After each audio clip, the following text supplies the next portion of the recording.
So it's another day down here in the shed. I had to sort of leave this where it was yesterday. I had to go home, had things to do. So today we're going to pull the rocket gear off and we'll get the heads off, start to see really where we're at, whether this engine's worth salvaging.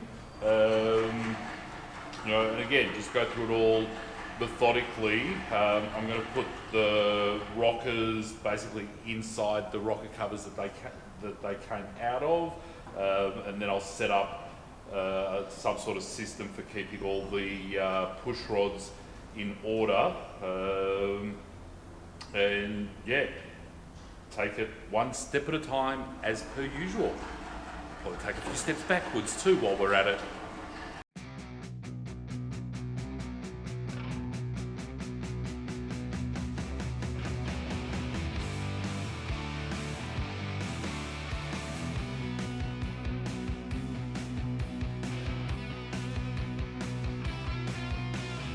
Alrighty, so I've just cut a block of timber here to mark and hold the push rods. And this way, instead of having them just lying around somewhere hoping they don't get knocked, this way I'll be able to put them back into the engine in the same order, the same orientation that they went in. So, as I say, I do all this stuff because I have a crap memory. This literally took me 3 minutes to do. And it cost me nothing because I've always got bits and pieces lying around.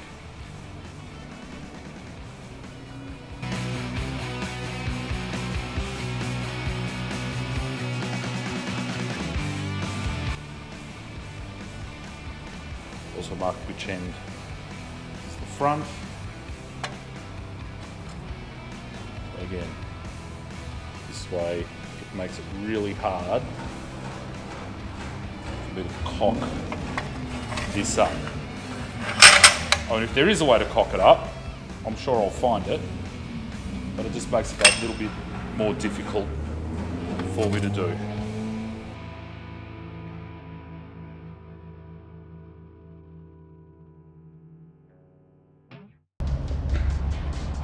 So before I pull the head off, I'm going to pull the injectors and glow plugs out. So I'll be doing it on a bench.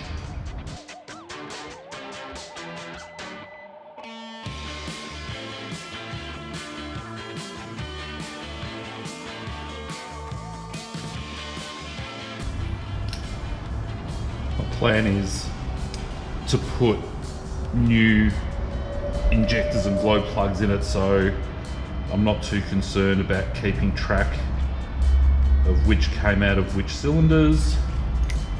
It's just a matter of getting them out.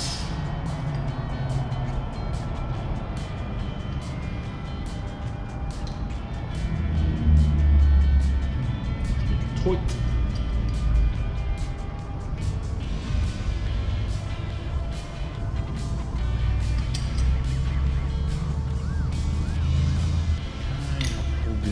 Sensor out while I'm at it.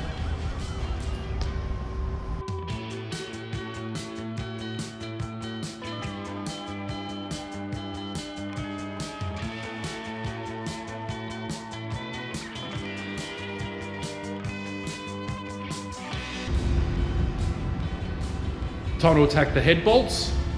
I've basically got 3 rows of head bolts. I'm just going to crack them all off with a breaker bar, and I'm going to start in, how am I going to do this? With aluminium heads, you've got to be really careful. These are dirty old cast iron heads. I'm going to start from the outsides and work my way in, following some sort of system. It's more critical when you're putting them back on the engine than when you're pulling them off. And yeah, we're basically the head bolts, you're going to junk them. You don't want to reuse your head bolts, and my plan is, if we're going to be saving this engine or even any subsequent engine, is to put head studs in, because they're a lot stronger than the bolts.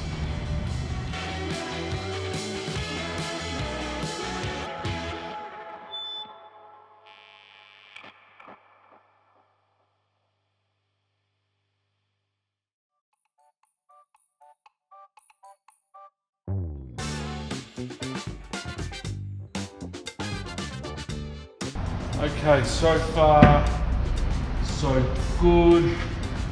This side, the head gasket appears to be right. Got a bit of gunk build up in the water jacket here, but as I say, I drove this. There were a couple of warm days that I was driving this truck, and it certainly wasn't overheating. These heads are known for cracking between the valves. By the look of it, this one's really clean, which tells me this one was doing something different from the others, like not firing. But let's give it a quick clean off, see what we can find.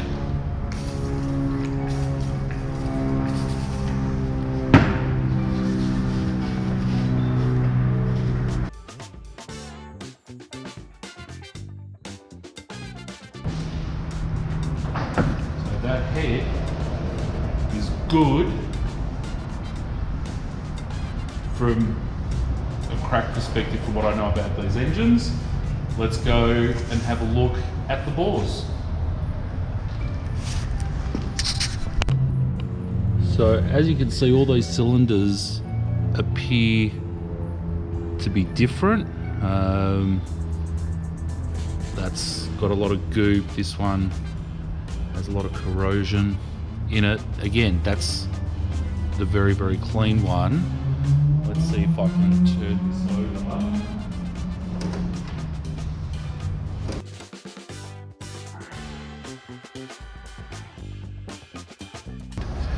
Okay.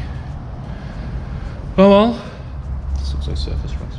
So far, so good. Let's do the other side.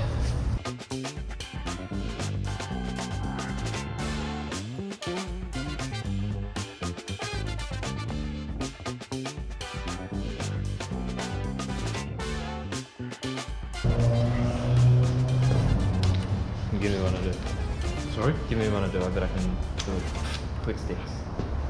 No. Up to.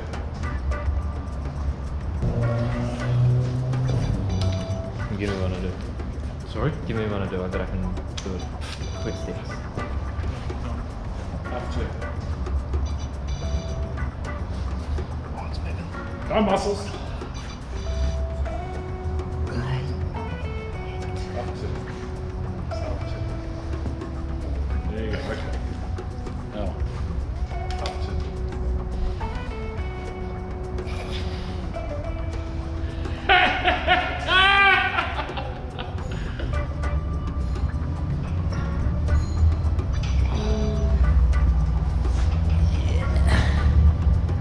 Okay, there you go. Oh, that's it? Yep. We're done. I'm gonna pass out.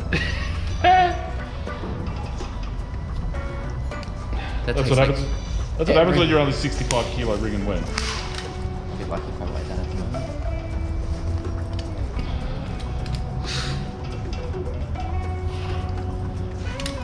Get your weight behind it. I think I was. I think I was basically hanging off it. I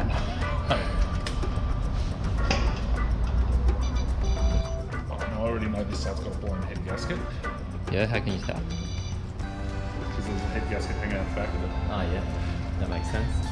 Yeah, is that a good way to tell? That's a very good way to tell.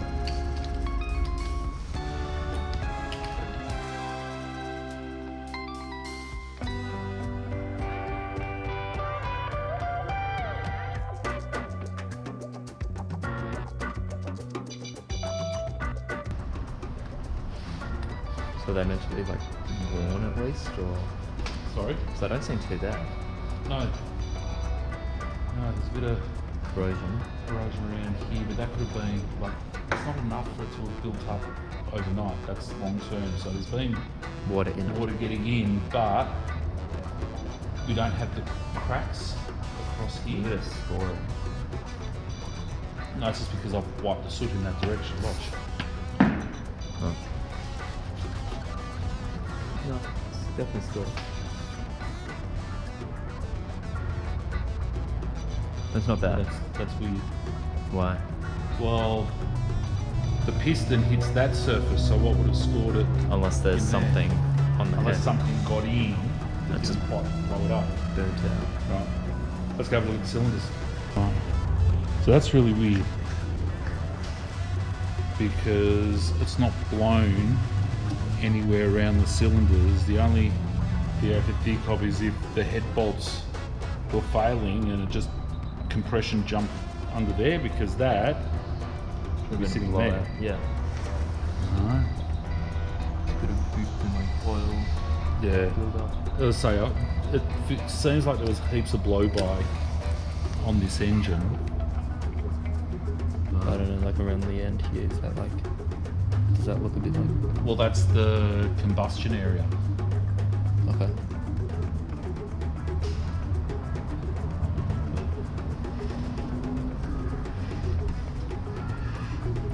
We've got Water. actually sitting in there, and that's got into the ball there.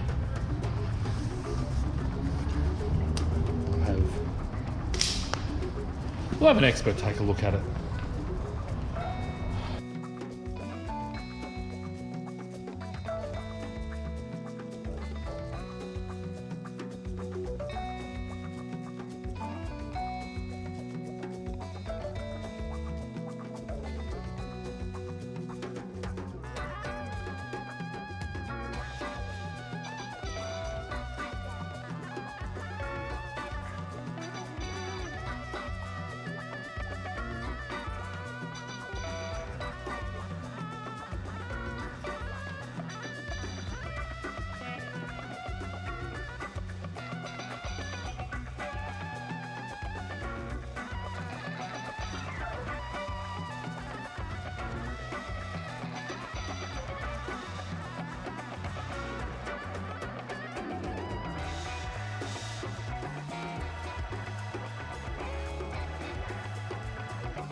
As you can see behind me, we are down to a bare block.